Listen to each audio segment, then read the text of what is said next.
bien ces vacances de la Toussaint. Ouais, elle tombe à pic avec cette actualité dramatique. Dans une interview au journal du dimanche, Gérald Darmanin prévient: les cellules extérieures se reconstituent, la menace intérieure est très forte.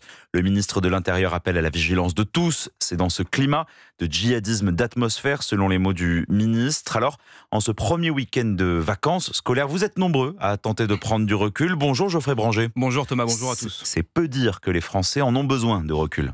Oui, évidemment, toute cette actualité plus que morose joue sur leur morale, comme Rémi. On a l'impression d'être impuissant par rapport à tout ce qui se passe. On voit déjà l'attentat qu'il y a eu en Belgique. On a l'impression que c'est un peu ce qui va arriver en France. C'est plus qu'une question de temps en fait. C'est le climat actuel plus les petits éléments qu'on a chacun personnellement dans notre vie qui font ce sentiment d'insécurité, quoi. Fabien, lui, pour éviter cette situation, a pris une décision radicale. Moi déjà, je regarde plus les infos. Non, vraiment, je les regarde pas à la télé, je les lis. Comme ça, j'ai l'info que je veux moi.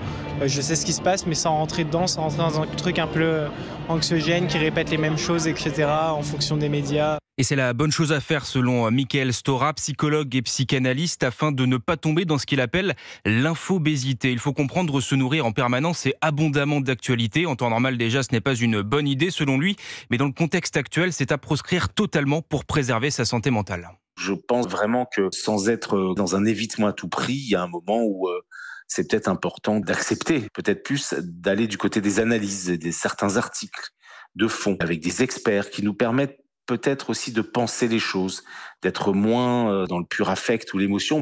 Avec toutes les récentes actualités, crise sanitaire, problèmes économiques, guerre, attentats, en 3 ans, le nombre de consultations chez les psychologues et psychiatres a augmenté de 60%. Et Merci.